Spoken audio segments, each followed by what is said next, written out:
Just going to give people a few more minutes to join, I think.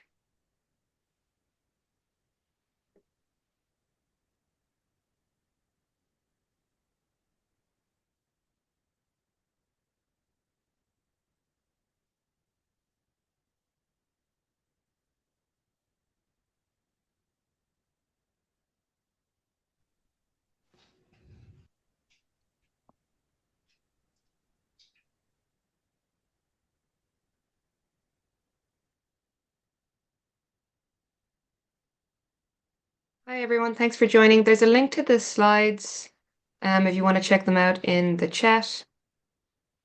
And I might just give a couple more minutes for people to join. If in the meantime people want to say introduce themselves or say hello in the chat, please feel free. You should have uh, access to that.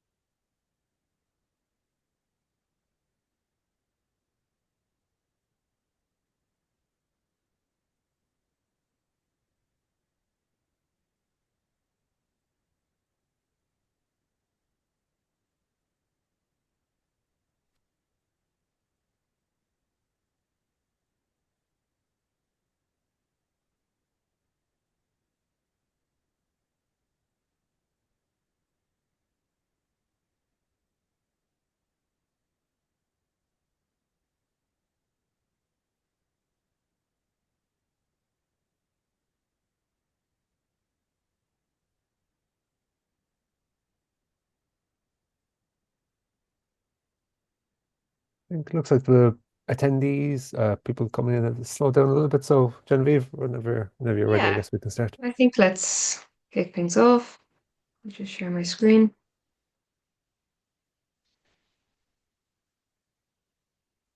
Okay. So can everyone see that? Yep. Great. So just a bit of housekeeping first to say that the session is being recorded and it will be uploaded to the RDA website by the end of the week. So if you do miss anything or you just want to watch it again, you'll be able to access it there. So for those of you who don't know me, my name is Genevieve. I'm the communications manager at RDA Europe. Thank you so much for joining us today. This is the third in a short series of RDA Tiger cross-fertilisation webinars. You may have been to the previous two webinars. So far, we've covered semantic interoperability and metadata standards. And we've had some really interesting and engaging discussions in both cases. Today, we're focusing on the theme of fair trust care adoption. If you could mute your, thanks. That sounded fun, whatever was happening there. So yeah, fair trust care adoption is the theme of today's webinar, and the goal of the session today and of the series overall really is to promote cross-fertilization and knowledge sharing between RDA groups. So the idea is that working groups will have a chance to share their work with their peers and potentially identify common challenges or opportunities for collaboration, or simply just pick up ideas and tips from each other. And we also do hope that the webinars will provide groups with insight into how other groups are using Tiger support in particular, and that insight might inspire groups to use Tiger in new and different ways. So I'm going to hand over to my colleague Ryan in a moment to talk us through the relationship between RDA Tiger and EOSC. And then we'll move on to the working group presentations. So we've three working groups presenting today. CJ is going to present on behalf of the GORC International Model, Meredith on behalf of the Trust Principles Outreach and Adoption Working Group, and Alison, who hasn't joined yet but should be joining later. She's going to present on behalf of the Community-Based Catalogue for Trustworthy Technical Repository Service Providers Working Group. And then there'll be a Q&A session and also some opportunity for discussion at the end as well. So I'm going to hand over to Ryan now. Great. Thanks, Genevieve, and thanks everybody for joining. Hopefully, some of you may have joined us in the previous two webinars, so I might be just repeating myself, and you're probably hearing repeat information, so apologies for that. So I'll just get through this quick. So I'll just introduce the RDA Tiger project and the kind of basis and context for why we were holding this series of webinars. So for those of you who don't know, the RDA Tiger project is a project being run uh, by RDA Europe, along with our consortium partners GoData, Dance, and the Netherlands East Science Centre. So essentially what this project has been doing since the start of 2023, and it's running up to the end of 2025, what we've been doing is providing different types of support for RDA working groups. So things like we're providing in-kind support through various different services, including facilitation, communications, etc. We're also providing small-scale financial support for working groups who require the assistance and expertise of external experts. We're also providing a larger scale cascade grants.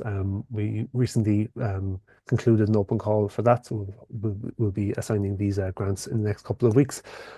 These are for larger sort of cases of adoption for the development of outputs. And we're also developing, as part of the Tiger project, this RDA maintenance facility, or a knowledge graph, knowledge base service, which will provide a sort of knowledge graph representation of all different RDA outputs and how they link across to different enterprises. So essentially, we're just trying to provide the whole suite, a whole suite of services to RDA working groups. So that, if you can go on to the next slide,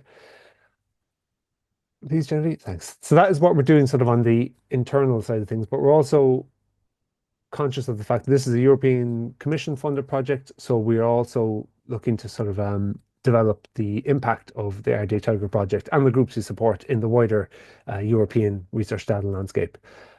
So as I've put here, the kind of the general sort of the general missions of the project are to develop these RDA working groups, links with European and global initiatives, and as well as that, to support the international engagement and alignment of policies, technologies, methodologies, practices, and other outputs relating to EOSC and European open science developments more generally.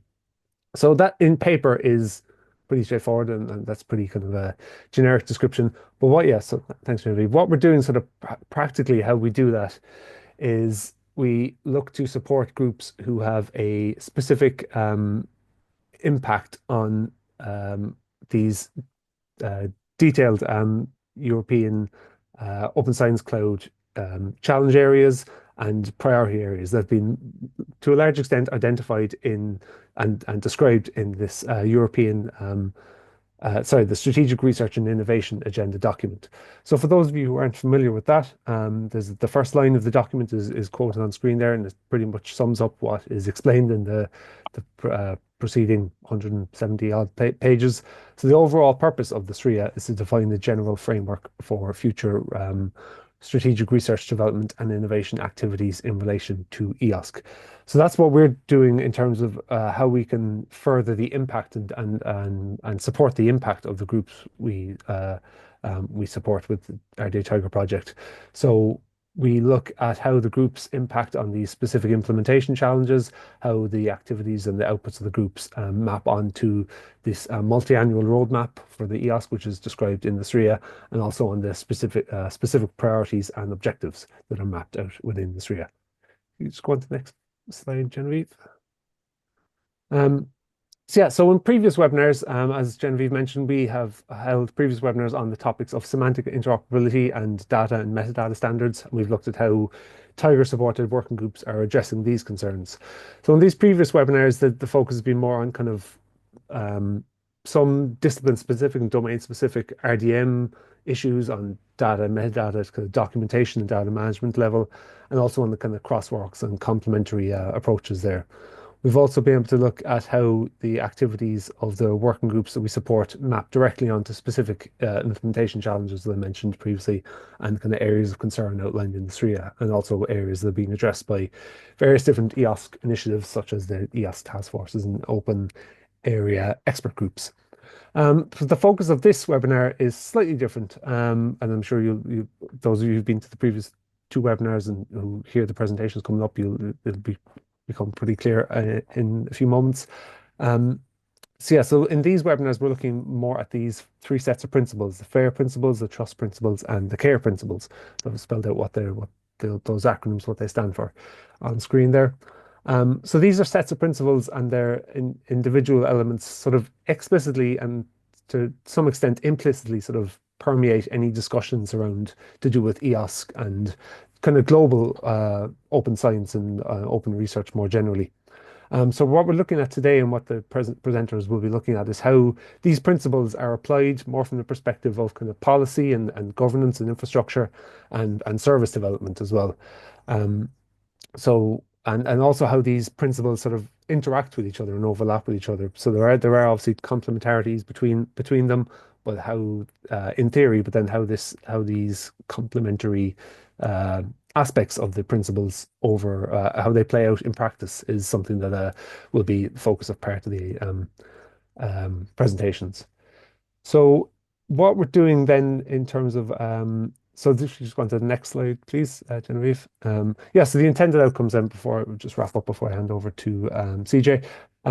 So today what we're trying to do is focus on the kind of knowledge sharing potential for the interaction between the groups who are presenting and their activities and their complementary activities and future activities. So hopefully bringing together people who are interested in these topics and these themes to commit and to become more aware of what's happening within RDA and hopefully join these working groups and contribute to their activity. In the longer term, what we'll be doing, what we'll be producing over the next couple of weeks and months is a white paper from the RDA Tiger on the alignment of RDA Tiger supported working group outputs with EOSC, mapping these sort of outputs and activities onto specific challenges and spelling out where these areas of in spelling out in detail where there is the most potential for impact of these RDA groups in terms of the wider EOSC and European and global environment. So with that, I will hand over to CJ. I think CJ, you would like to share your own slides. Yeah, thanks so much, Ryan. And thanks for inviting me to present at this particular webinar. I really appreciate it. I just want to make sure that my slides are visible and they don't have any of that weird things are laying over them and you can't see part of the screen thing. Looks okay. Ryan's nodding. I don't see slides. Maybe I'm missing it. I can see them. Yeah, they look good to me. Okay, great. Yeah, so again, thanks for having me. My name is CJ Woodford. I work for the Digital Research Alliance of Canada, and I'm calling from Ontario, Canada, in an area known as Kingston and also Cataraqui. I'm one of several co-chairs, so just highlighting that some of my co-chairs that couldn't make it today, Javier, Makiko, Latero, and Andrew. Some people are on winter holiday, some people are on summer holiday, but it is a collaborative effort, of course, as well as what I'm going to be talking about is work from the entire working group and interest group, which I'll be mentioning. So I continue to use the acronym GORC, I think it's important to kind of describe what do I mean by the Global Open Research Commons. So this idea is kind of related to data commons, open science commons, which are all the other names that we have for these infrastructures, essentially to provide a shared virtual space, platform, or marketplace for data and services. We've already heard of some examples like the European Open Science Cloud. We saw Andrews from the Australian Research Data Commons, which would be one of these infrastructures, the African Open Science Platform. It could also include open government portals, initiatives outside traditional research contexts, academic libraries in some cases. It really spans. But the idea of the GORC in particular is that we want to coordinate across these initiatives to enable a network of interoperable research commons. Ideally, this would be a frictionless access to all research artifacts to everyone, everywhere, at all times, with the appropriate infrastructure protocols and support in place. And kind of in the same realm as when we're talking about fair adoption, just because something is fair doesn't mean it has to be open. And while the global open research commons should be largely open, we do appreciate that, of course, things like sensitive data and confidential data need to have protocols and security in place. And AAI, or authentication authorization infrastructure, is very much part of our consideration. The first part of this, working towards this idea of GORC, this international network of commons, the interest group came together to provide a neutral space where folks could have conversations about open research commons and how they might interoperate together. They developed a definition for a commons as well as a typology and definitions document of essential elements. They kind of landed on this definition of a global trusted ecosystem that provides seamless access to high quality interoperable research outputs and services for a commons. However, in part of their development of the roadmap to how you might get to the GORC, not just individual research commons and digital research infrastructures, but working together and on a global scale, they realized that before you can talk about how, you have to talk about what. And this created the spin up of the International Model Working Group under the GORC umbrella and RDA. So determining the what, the International Model Working Group was tasked with creating an international model, unsurprisingly, to recommend or identify attributes for Global Research Commons that allowed researchers to develop and coordinate services. So the idea here is that the International Model Working Group was to determine what might you consider if you want to be part of the GORC, which would feed into the interest groups. How would you do that? And then together, ideally, when you know what you need to do and how you need to do it, we would then get towards this interoperable network of research commons. The model is based on essential elements of a commons that were identified by the interest group. So the model is actually kind of behind these essential elements. There's about 400 considerations in total, and they detail categories and subcategories and then characteristics as well of these essential elements. The essential elements were identified by the interest group, and they are human elements in white across the top, technical elements in blue across the bottom, and then a core of standards and conventions throughout. And so some of your human elements or social elements that were identified that Commons should really consider having something in include governance structures, um, rules of participation and access, sustainability, engagement, and human capacity, with standards and conventions being at that core and spanning not only human or social elements, but also technical elements. Our technical elements are of course, ICT infrastructure, compute, storage, network, and authorization authentication infrastructure, services and tools, and research objects. The idea is that a commons would have something in each element, maybe more in one than some others, or you have a focus on a few as opposed to all of them. Um, but the idea is that you have something in each one. For other infrastructures or other organizations like repositories or academic libraries, maybe you're really heavily focused on a few of these essential elements, but not all of them. And that's still interesting because then you might have a federated commons where you're providing part of those essential elements to the whole. The model also complements these categories, subcategories, and characteristics of the essential elements with a set of key performance indicators and metrics that are intended to help with determining success of your infrastructure. So using the model, because there is a lot in there, we typically recommend to start at the top and work your way down. So choose an essential element to work on first, or a couple of them, and then dive into the details through some top-down conversations. Some things that have been helpful for some of the adopters that we know of and that we've talked to include mapping existing projects to the model, determining what pieces of your various projects actually fulfill each things in the essential elements. And that helps you determine gaps as well as set priorities. So in the slides here, and I'm also going to send some stuff in the chat afterwards, we do have an endorsed recommendation from RDA for version 1.1 of our model. It was also released as version 1.0 last year, but I do recommend that you go look at the most recent version. There is an adoption tool to help you work through it, which is based on version 1.0. We will have more up-to-date things soon, and a semantic object being hosted by the ARDC vocabulary service. I do want to give a shout out to, of course, to RDA Tiger. Specifically Alex for helping us create these communiques. There's two that came out with version 1.0 of the model, and in particular for some of these really great graphics that were there in addition to the text. Something you may have heard before, especially from my co-chair Javier, who really, really likes food-based analogies. The GORC is kind of like a recipe, or a recipe with lots of options in it. The idea with these considerations is that not everything is going to be related to your specific context, but it's a set of things that you can then determine what's relevant for your particular infrastructure and what's not. And then you can work towards the things that are relevant for you now and in the future. So we give you a list of ingredients. Maybe you don't need those jalapenos. Maybe you really want those sesame seeds. It's up to you. So tying this into fair care and trust adoption, that's an overview of the GORC model and kind of the work that we led into this. The development of the model included a fairly extensive literature analysis, not a systematic literature review, because the vast amount of literature on commons, research infrastructures, and all of the things that are kind of plugged into that is very large, but we did manage to cover a couple of hundred items for our literature review, and three main pillars that the model is based around is fair, care, and trust. So the principles themselves were some of the basic building blocks of developing the model. But then in addition, lots of publications that talk about fair, care, and trust, their implementation, their description, their adoption, their assessment. I have a list in the slide notes of all the ones that are very clearly related to fair, care, and trust that were used in the model.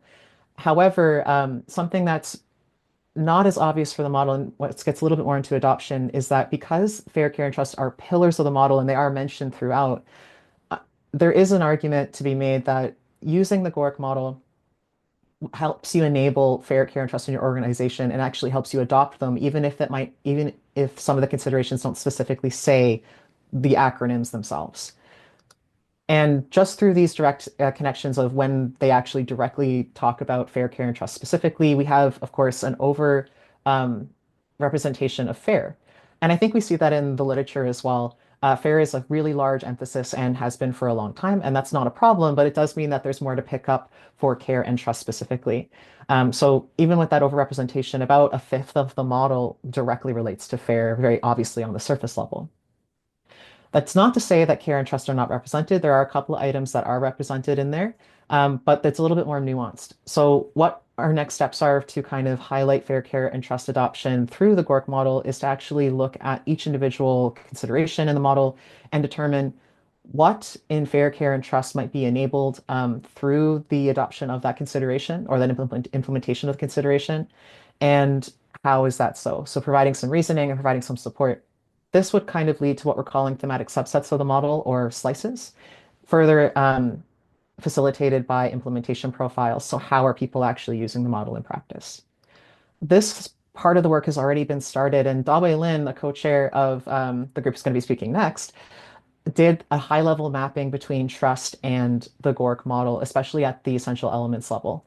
So governance structures unsurprisingly relate to transparency, rules of participation and access, services and tools, research objects and standards relate to responsibility. Human capacity and engagement are unsurprisingly related to user focus. Sustainability is a one-to-one, and ICT infrastructure and services and tools relate to technology. So there is more to come on this. This is very high level. We'd like to dive into the model more and really showcase how fair, care, and trust are enabled through the implementation of the model. As people then adopt the GORC model, that they're by default adopting fair, care, and trust. We want to highlight how that's really happening. And what we'd like to see, especially through these slices and implementation profiles that are planned, is leading a little bit perhaps into fair, care, and trust convergence, or at least making those choices more transparent. So future work very quickly. The IG will continue to work towards a implementation roadmap. The International Model Working Group is now closed. Our last meeting was at P23, and you can see the recording linked there. And we are leading towards a new working group called GORC2, or International Implementations Working Group. And we've already been approved for RDA TIGER facilitation support. Thank you. So our statement of work will come in early January. The page is not up yet, but we've got lots of exciting deliverables, including continuing to develop the model, make those implementation profiles from commons that exist in the field, and get some of these slices as well as other mappings, documentation, and an interactive web interface up and ready for the community. So that page will be up soon. Please join the interest group or the International Model Working Group page, even though we won't have any more meetings through them. But stay in the know through there. We'll post when the new group is up and running, and you can also contact me directly by email. Thank you.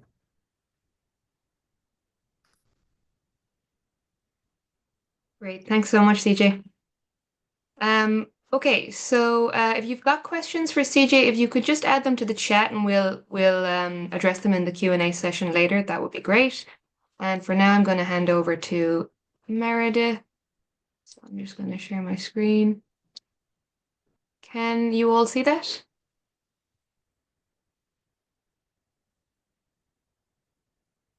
Great. Thank you for inviting me, and good day, everybody. Happy mid-December. CJ, thank you. That was a wonderful transition for me to come in to talk about the RDA WGS Trust Principles Outreach and Adoption Work Group. For short, I'm going to call it Trust Working Group. So just going forward, just to let you know, I am one of many co-chairs, Dawei Lin, as mentioned, And Mickey, I think they're on the call as well. So thank you for joining us, Mickey. I know they'll help with questions on the backside as well. Next slide, please. So first, a little bit about trust, what we're doing and why we're doing it. So just as with FAIR and CARE, you have to explain the trust principles to individuals, but how do they relate? We really focus on digital repositories and where does that coalesce with the certification processes, and then how do we help gather further adoption and implementation of the trust principles. If you're interested in joining the work group, there's a QR code for you to be able to scan and directly access the RDA page for that. I'll take the next slide, please.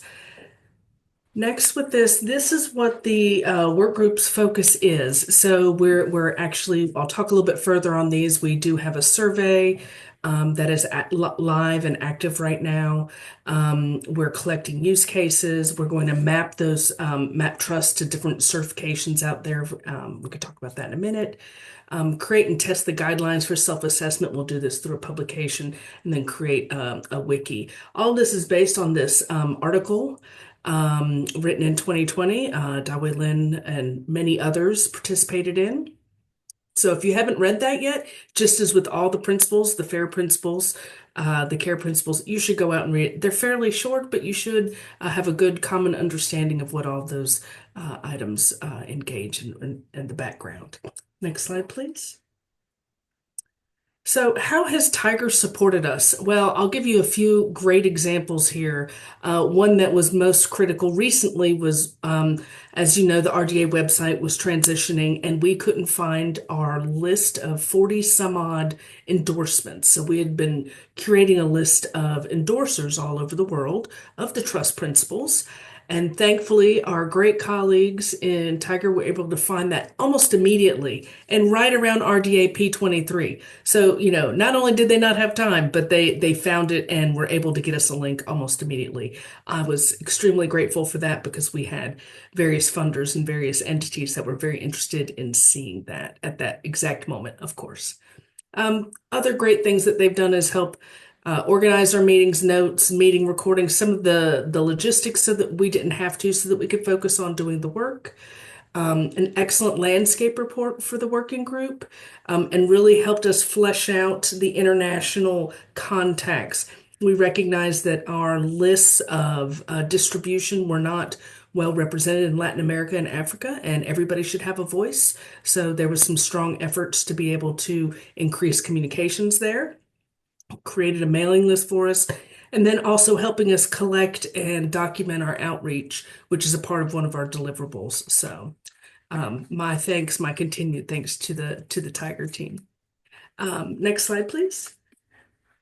Here is a little bit about our first deliverables, the survey. So what we want to understand and why we're doing the survey, and really what we're trying to focus on with this working group is why isn't there an uptake of the trust principles? How is there connections with implementations, and how do we improve that understandability and usability of trust? And then how do we interact with the different principles? And CJ actually had a great mention about Dawei coming in and looking at the trust principles for the GORC working group. So that helped tremendously. The survey is still open, and I encourage you, if you have not yet, to please respond to it. I'll show you some basic examples in a little bit, but we also welcome use cases as well. So the next slide for that, please. You'll see that we do have some active and live that you can go to. We had a presentation on the GEO use case that you can actually see that was part of our RDA P23 session. So all of that is available for you to be able to see more of what we're collecting. And if you have a potential use case, there's a link there that you can create the template, reach out to me, and I'll help you walk through it. We have others in creation right now as well. And so what we've done is we've invited these individuals to come to the working group and have a discussion, much like we're having today, to be able to document and absorb the different information and how everything is coalescing and working together. One of the things we found is that many of these items are already actively being documented elsewhere. So our mapping will take a lot of the literature review pulling together. And that's a great way to transition to deliverable 3, please. Next slide.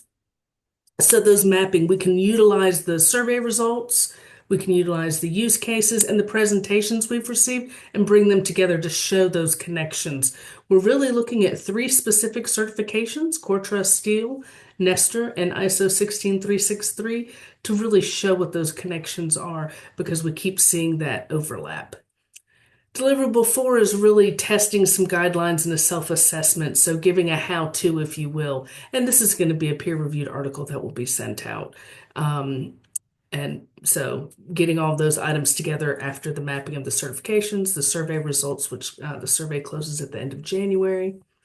And then 5th, the wiki. Unfortunately, our most recent submission was declined, so we're fleshing out our literature review a little bit more, and we will be able to post that in March of 2025 to be able to highlight a more robust entry out there on Wikipedia. CJ, I want to thank you for your literature review. I want to check ours versus yours. I think there's a few that I do not have in there, so thank you for sharing some of your important items. Next slide, please. Just a bit on our outreach, and I really want to share with you that the Trust RDA 23 presentation that we have does give a really good beginning analysis of our survey as of early November. It shows where there's interest and some of the challenges. I don't want to go into it here because we don't have time. Of course, I'll take questions on the backside if there is any that would be of interest for you, but that's a good place to be able to go watch and see some of the results. We've also been to iPres and talking about the trust principles and how to engage with the working group. And then also just recently, as of last week, I was in Washington, D.C. presenting to American Geophysical Union about this as well with one of our working group members, Bob Downs.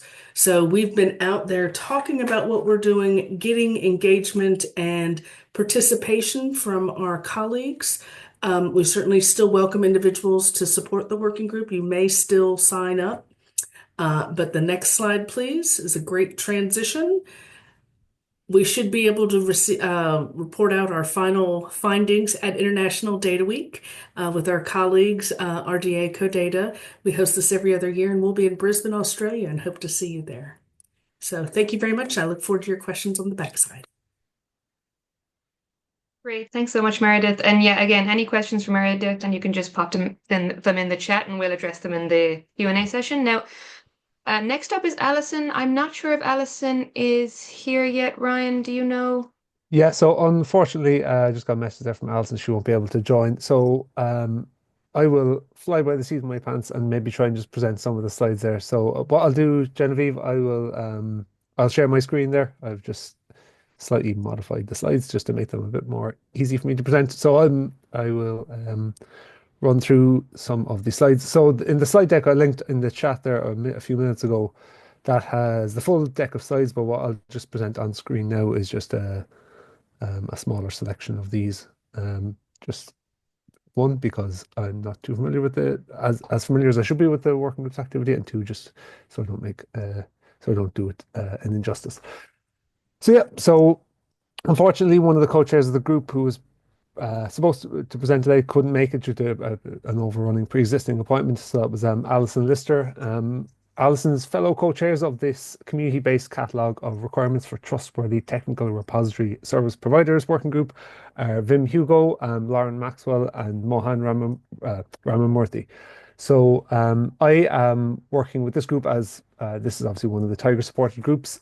So I'm working with this group as the facilitator for the group. So I'll just briefly run through what their activity is. I won't take more than a couple of minutes, and just invite you to join the group as well, because you will get a much better sense of what the group is actually going to be doing over the next few months by joining one of the meetings.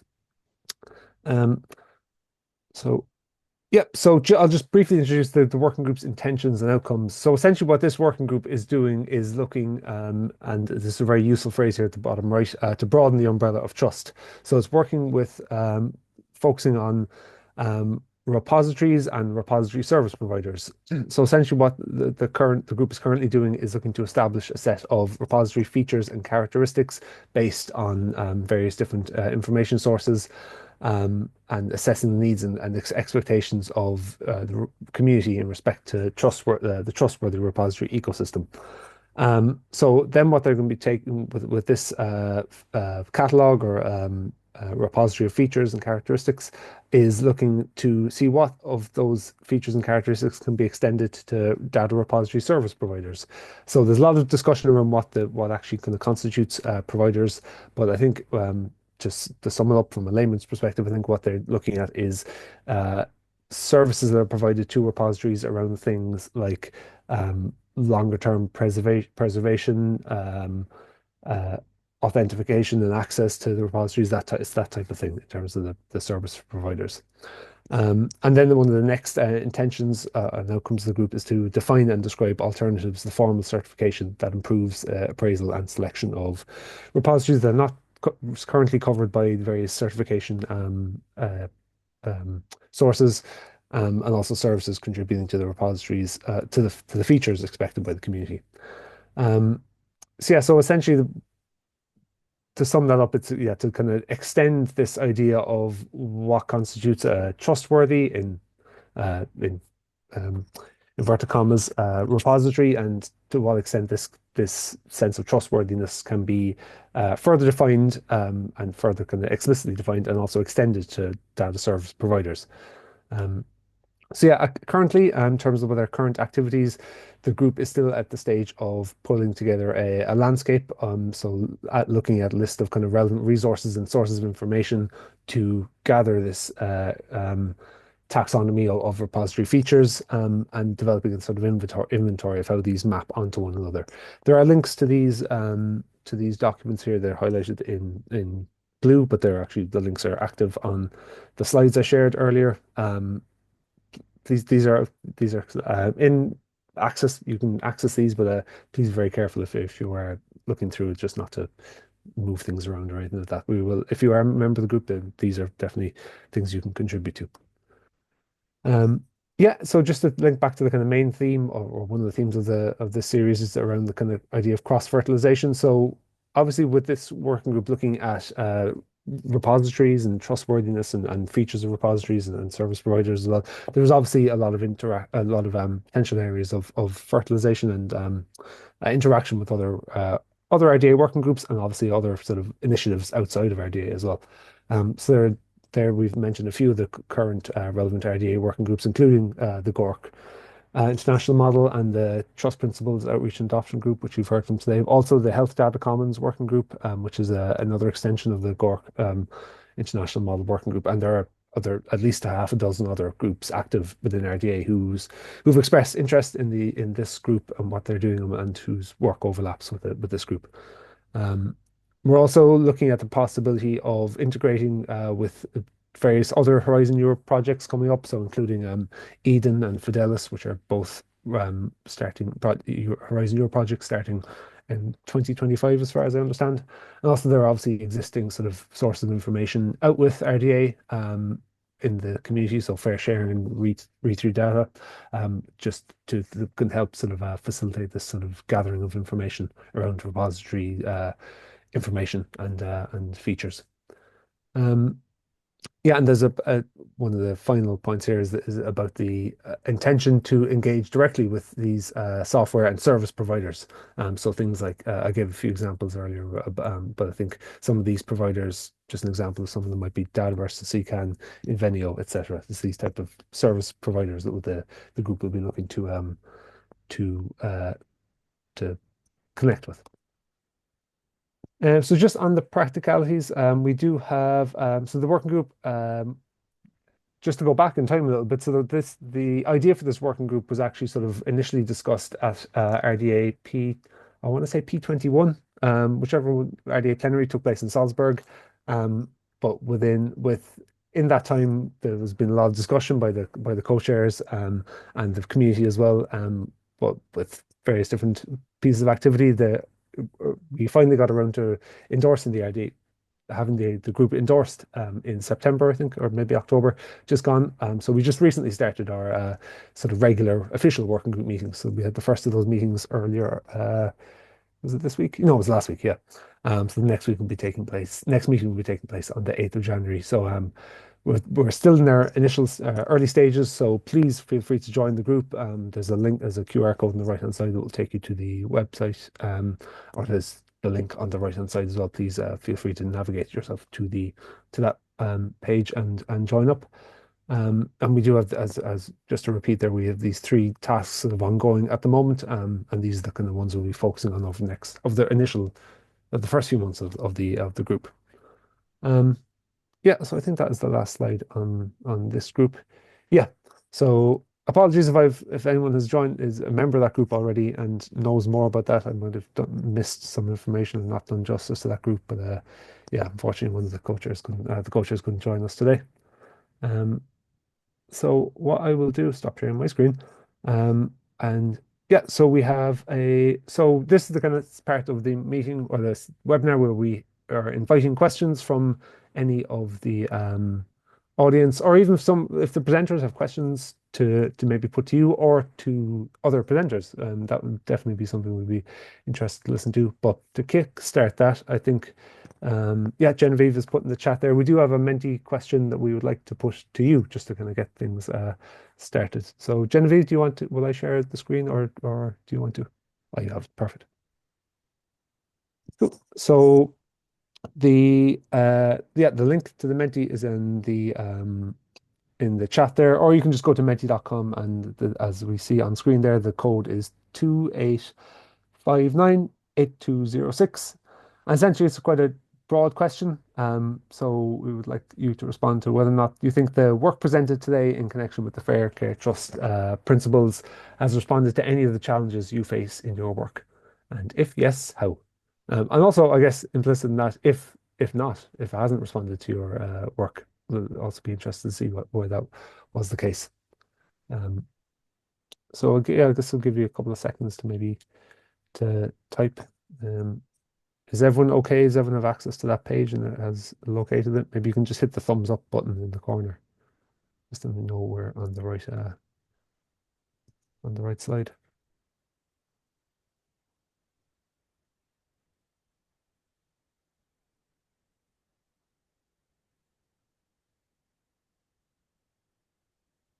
So that first commentary, yeah, in the investigation of alternatives to a formal certification. Yeah, I guess that's probably to the final group, to the TRSP's group. Yes, that's part of one of the sort of motivations for that was to look into kind of how that idea of certification can be extended to repositories that might not qualify for certain types of certification. Maybe they're talking about yeah, and there's the second comment there as well. Actually, great to learn about the TRSP's group. Yeah, so I encourage people to join up. As I said, that group is in its early stage, so we'll absolutely be very willing to listen to anybody's perspectives on the group's activities and any resource or time they can devote. That would be great.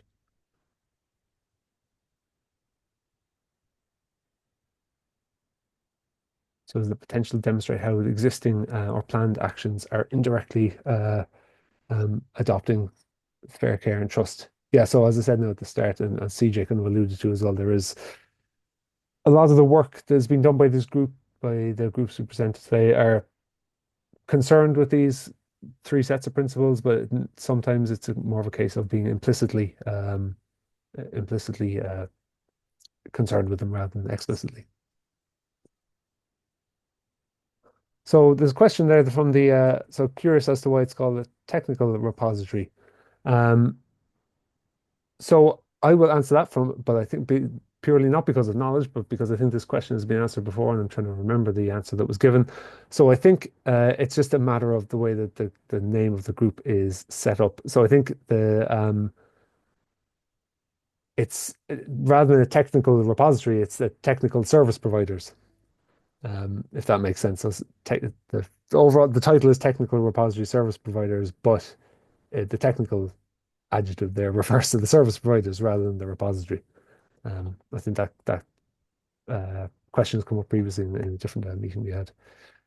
I hope that answers. Unfortunately, one of the co-chairs aren't here to maybe answer that in a bit more detail, a bit more knowledge. But I think I'd be more than willing for you to join the TRSP's working group and to bring that question to us again.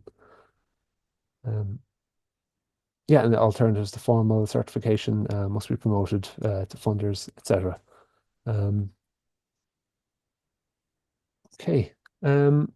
So I think given we have 15 or so minutes left, I think it'll be if anyone has any questions they would like to put directly to either CJ or Meredith, or please feel free to keep adding into the Menti as well. I'll be keeping an eye on that in the background. I don't see any questions in the chat, but please feel free to unmute your microphones if there's anything you would like to maybe ask any of the presenters.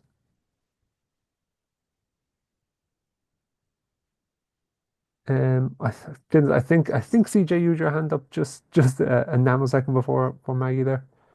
I think it's a quick question for Meredith. I just wanted to confirm, Meredith, that like, when you said that you're applying for a wiki, you mean like on the official Wikipedia like Yes, yes, documentation site, you're looking to have exactly. trust principles. Okay, very cool. FAIR has it, CARE Yes, has it, but it's there. You're right. There isn't one for trust, so that's going to be really cool. yes. Just trying to flesh it out a little further so it doesn't seem so self-promoting, which is really hard. You can't just put a literature review up there and say, here's why we rock, right? Which it's not useful if that's what you're doing. So, yeah. Maggie, please go ahead there. Yeah, thanks to all speakers today. Very interesting summary, and you made a lot of good arguments for why also care and trust are important principles or sets of guidelines.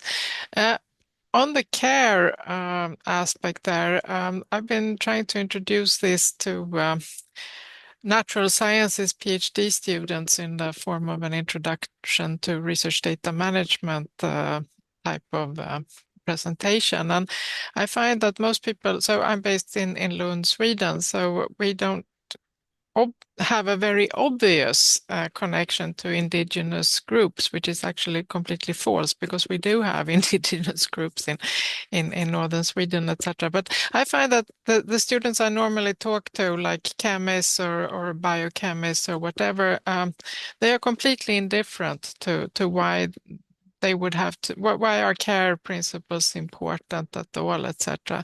So I was just wondering if is there already a set of sort of selling arguments and slogans that one could use to convince these these hesitant students that yes, this is actually something that you need to really worry about and take up in your practice, and at least to always have a routine to make an assessment. Do I need to care in my research?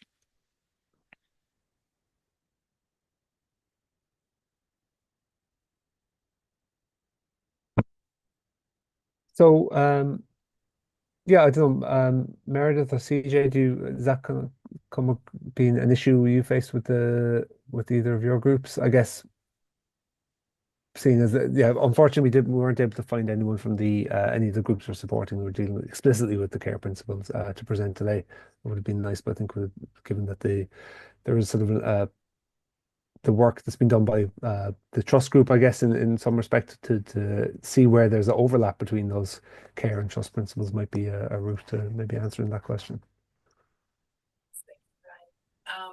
Yes, much of the care is going through a lot of what trust is going through as well. We don't have the longevity or the breadth necessarily that the FAIR principles have had over the years. So I would say a bit of catch up, if you will. A lot of it is also people focusing not just on what care is, but how it's implemented locally. One organization I can think of is localcontext.org, and I'll drop that URL in as an example and a potential resource to help understand both from the indigenous population side, but also from others and how to engage and what's appropriate and how to best work with data sovereignty. One way I have I'm a former medical librarian, and one way I look at this is if I want my electronic medical records shared, if I have a say in my data. Do I own my data? Um, Same thing should go for those from the indigenous point of view as well. So trying to make it relative to your students always is part of the challenge, but it's giving credit to where credit is due, and that's something that we teach very passionately about in open science. So Maggie, I hope that's helpful for you.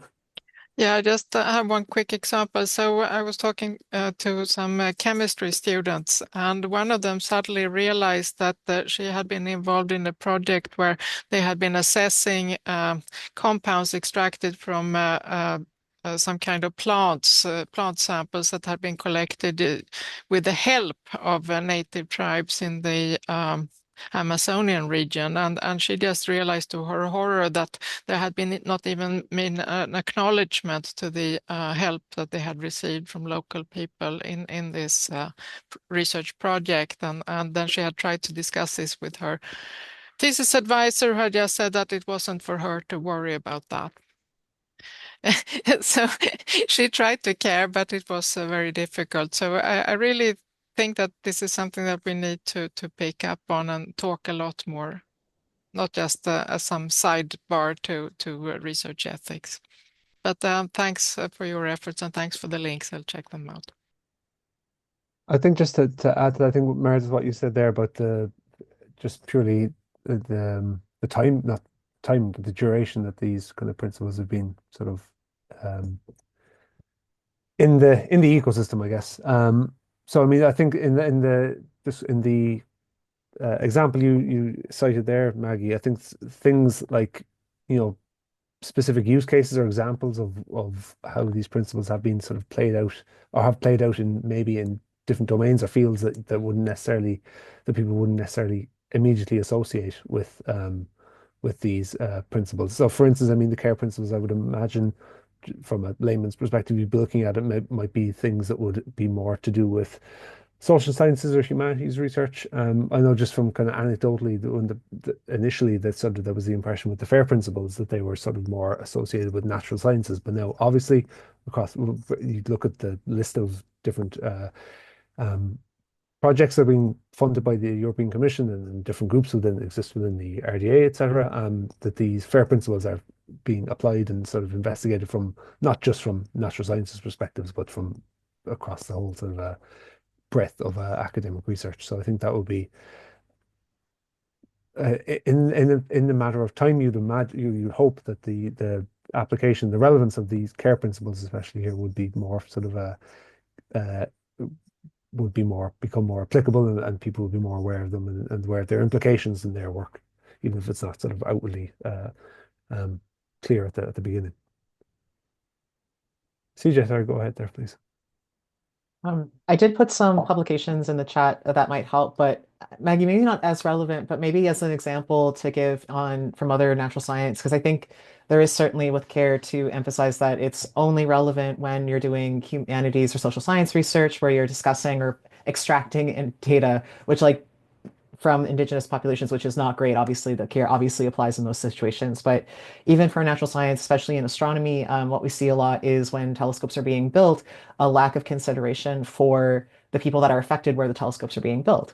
And there's a lot of examples of when that goes really poorly, which I won't name, but there's a really good example of where it's going really well.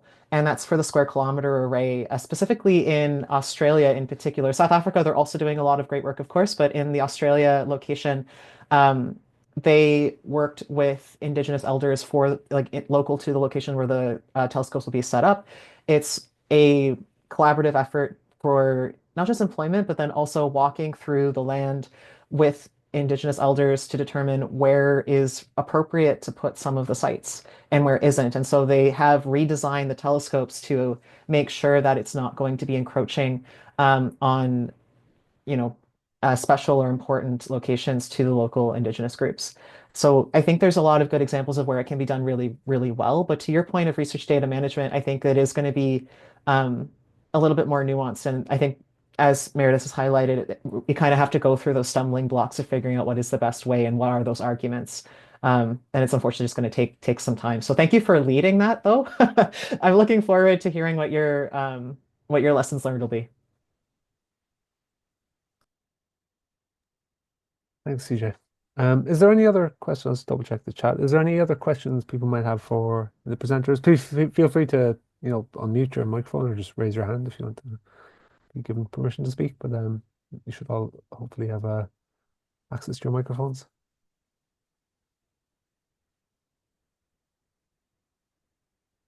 No, I don't see any movement so far.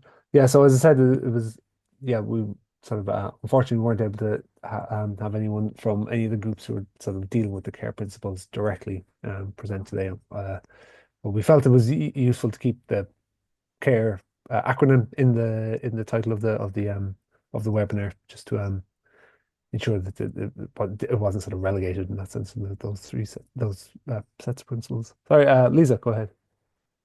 I just wanted to put a question out there, both to CJ and to Meredith. If I was a repository, manager, repository provider, what are some of the key things that I could, learn from either the GORC model or what could I do with it as a repository manager? Or, how could I engage with or use the trust principles the best? So it's like a very practical implementation of the work that the groups have been doing for, somebody working, for example, in a repository.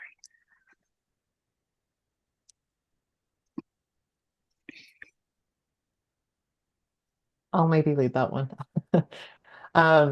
So in terms of the practical implementations for the GORC model, what we typically recommend doing is looking at that hexagon diagram first. So not even before you get to the model, just looking at the introduction page and thinking about, well, what do I want to work on first?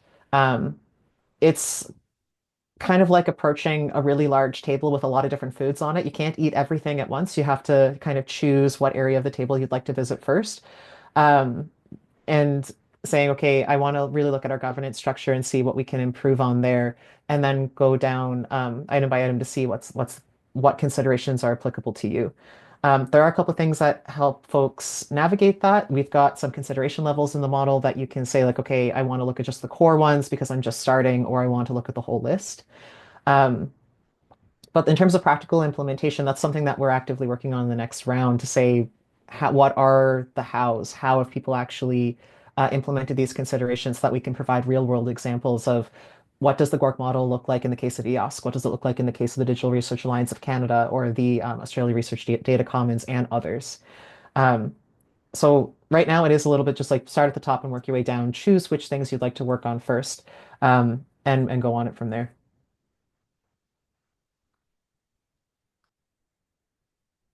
Perspective, our survey actually asks a question about intrinsic and extrinsic motivations, specifically for repository certification. It doesn't matter what type of certification and how that may show trustworthiness. And the reason why a lot of people do go into certification is because they want to show that they're a trustworthy data repository. They see that symbol, that process that they went through, that peer-reviewed process, shows that they've had others comment. Certainly, it's part of quality control and that constant look at what we do, just as CJ said, to figuring out what bite you need to take first to solve. Continuing with that food analogy, you can't do everything all at once, but you gotta start somewhere. So where do you want to start with? And so oftentimes certification helps with that. And it really helps improve extrinsically, how do you distinguish yourself from others, and what does your funder or your stakeholders value? So bringing in those pieces helps tremendously to be able to build a case for sustainability.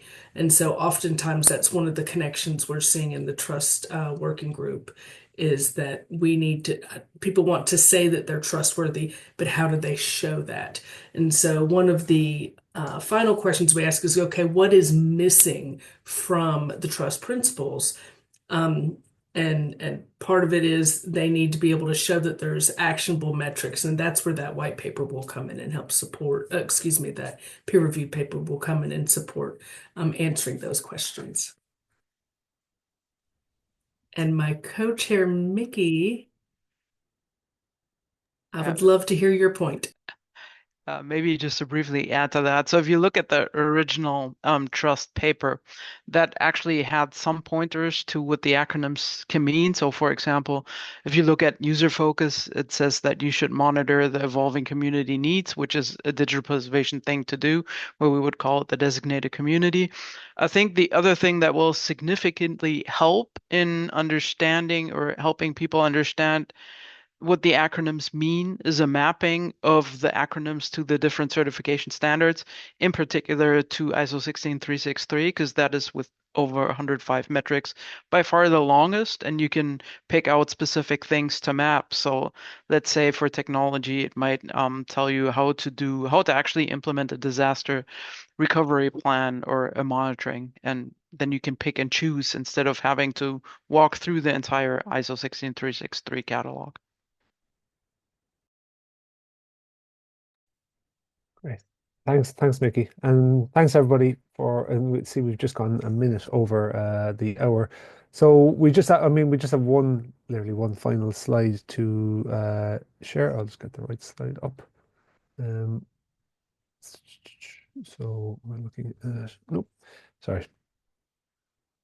Okay, so hopefully people can see my slides. So yeah, so I see some people are leaving already. So, but we really appreciate the presenters as well. I'd like to thank again CJ, Meredith, and unfortunately Alison couldn't join, but I'd really like to thank them for preparing the slides for today. So this originally was going to be our last of 3 webinars, but given the amount of discussions we had in today and the previous webinars, we are looking at most likely adding a 4th webinar to the series. We haven't got around to actually planning that yet, but it will likely be January, possibly early February of next year. So we'll be in touch again via various different ways through the RDA website, but please feel free to keep an eye on the events page in the meantime. You can still, as Genevieve said, we're recording this webinar today, as we did with the 2 previous webinars, so you can access those on the RDA Europe YouTube page, and the recordings are linked there. And I think that is it. Yeah, so that is the our webinar today. So thanks again to the presenters. Thanks again to everybody for joining. I hope you found it useful. I've put a link in the chat to the 3 different working groups that we're presenting today. Please, we encourage you to reach out and to join these, to sign up to their mailing lists, and hopefully that will encourage some more fruitful work and interactions in the new year. So we will, with that, I guess we will wrap up, and thanks again for joining, and enjoy the Christmas period, enjoy your holiday period, or whenever your vacation or annual leave starts. Hope you get a bit of a rest, and we'll see you all next year at some stage. Thanks, everyone. Have a good break. Thank you all. Thanks, folks. Bye.